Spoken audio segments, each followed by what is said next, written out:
নমস্কার, আমি পৌলমী। আমার একটি নতুন YouTube channel, educational channel botany hard to easy, এই চ্যানেলে সকলকে স্বাগত জানাই। আর আমি এই চ্যানেলের মাধ্যমে লাইফ সায়েন্সের কিছু টপিকের উপর ডাউট ক্লিয়ারের ভিডিও আনবো।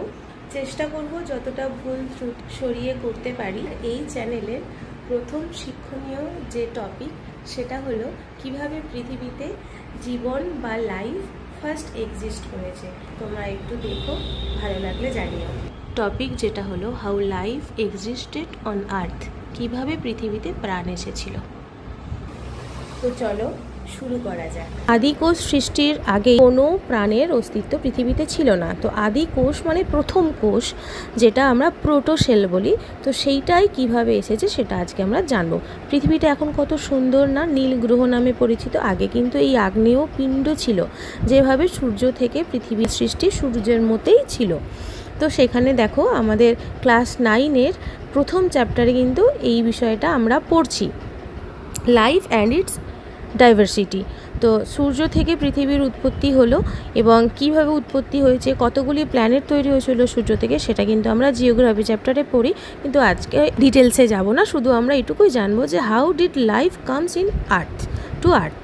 তো কিভাবে আমাদের পৃথিবীতে প্রাণের অস্তিত্ব এসেছিল।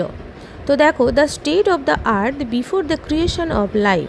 তো লাইফ মানে জীবন, তো সেইটা সৃষ্টির আগে পৃথিবীর অবস্থাটা কেমন ছিল দেখো। হট ডাইলুট স্যুপ ছিল, মানে গরম তরল স্যুপ, যে অবস্থাতে পৃথিবীর যে টেম্পারেচার প্রচণ্ড বেশি ছিল।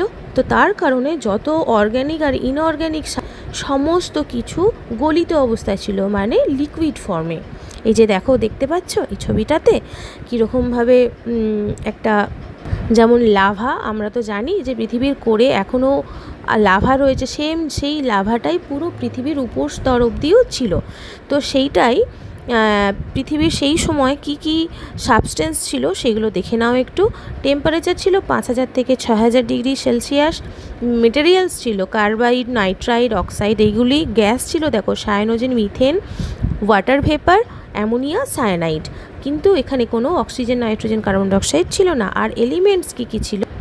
আয়রন, নিকেল, সিলিকন, অ্যালুমিনিয়াম, যেগুলো লিকুইড ফর্মে ছিল। আর কম্পাউন্ডস কী ছিল? কম্পাউন্ড ছিল protein, lipid, amino acid, fatty acid, nucleic acid. কিন্তু এই যে বললাম, সব কিছুই ওই হট ডাইলুট স্যুপের মধ্যে গলিত অবস্থা ছিল, মানে লিকুইড ফর্মে।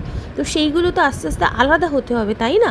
কারণ আমরা তো জানি যে প্রাণ সৃষ্টি হতে গেলে সেল তৈরি হতে হবে। সেল তৈরি হতে হলে কি লাগবে জানো?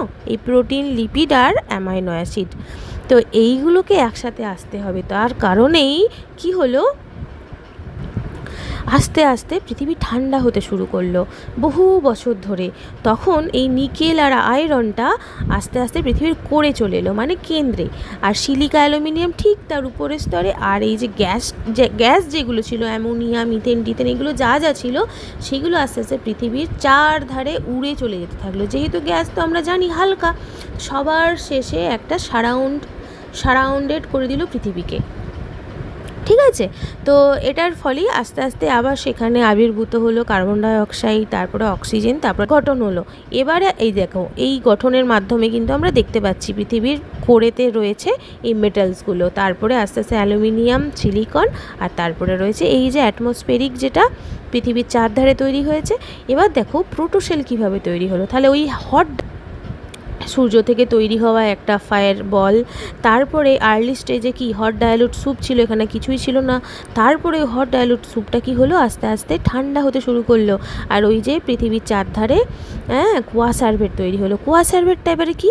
কোয়াসার্ভেট হলো ওই যে ডাইলুট স্যুপের মধ্যে সমস্ত কিছু ছিল না, কার্বোহাইড্রেট, লিপিড, প্রোটিন, এইগুলো সমস্ত কিছু ছিল। তো এইগুলো আলাদা হয়ে একটা কম্বাইন্ড করলো, একসাথে যুক্ত হয়ে গেল, দিয়ে তৈরি করলো কোয়াসার্ভেট। এবার এই কোয়াসার্ভেটের সঙ্গে আবার নিউক্লিক অ্যাসিডটা যখন যুক্ত হয়ে গেল, তখনই তৈরি হয়ে গেল প্রোটোসেল।